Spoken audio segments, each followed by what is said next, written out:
The Scarecrow is a scary story about a farmer who builds the scariest, most hideous of all scarecrows to take care of his farm. There was an old farmer in Arizona who owned the best farm in the area. Everybody said his crops were the best and people came from all over to buy their goods from him. Whenever people asked him how he was able to grow such good quality crops, the old farmer would say the same thing every time. That old scarecrow is the one I have to thank. He makes sure no crows, critters, or pests come near my crops. The old farmer had built the scarecrow himself, and it was a fearsome sight. He spent months working on it to make it as scary as possible. He knew how important it was to keep the pests away from his crops, so he gave it enormous straw arms that stretched out about 6 feet and big, long legs that made it as tall as a tree. But the scariest thing about this scarecrow was its head. The farmer carved it himself out of a huge pumpkin.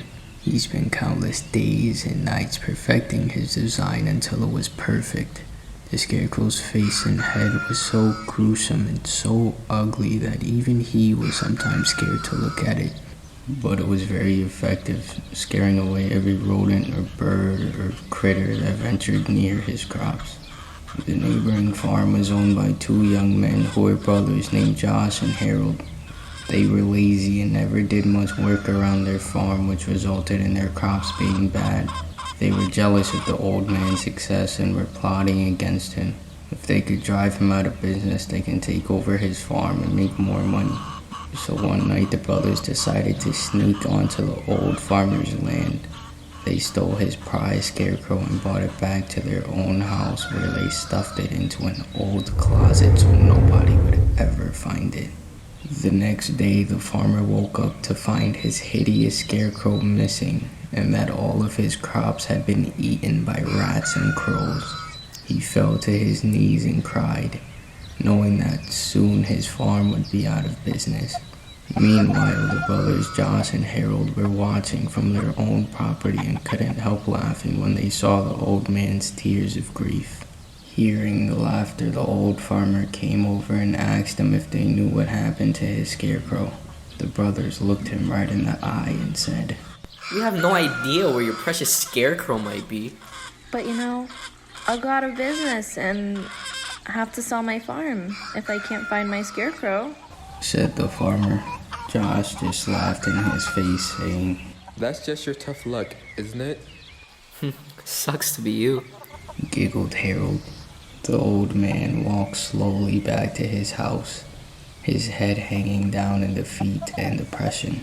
That night, Josh and Harold had trouble sleeping, not because they felt any remorse, but because they couldn't get the image of the scarecrow's horrible, twisted face out of their minds.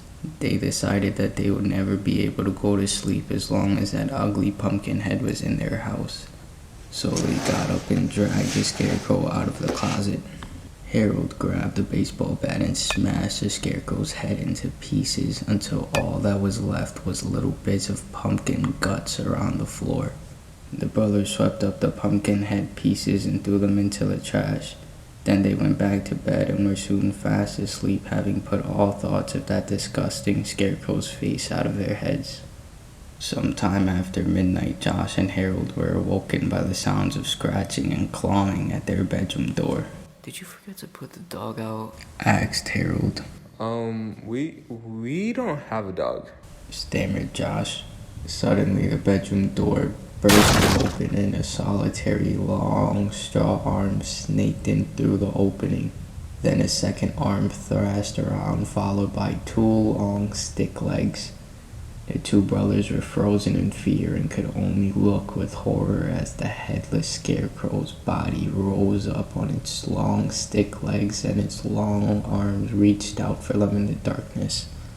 Harold felt a cold, sinewy straw claw close around his ankle and screamed as loud as he could.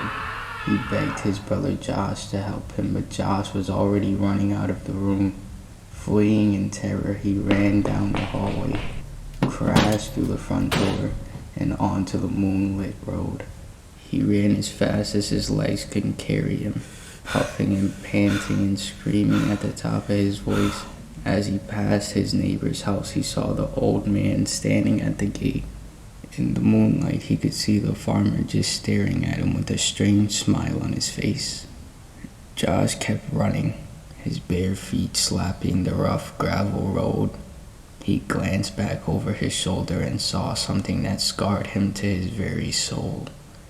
He saw the scarecrow running along the road close behind him. It was gaining on him, coming closer and closer and even closer. And that wasn't all that he saw. He noticed that the scarecrow had a brand new head, and it looked a lot like Harold.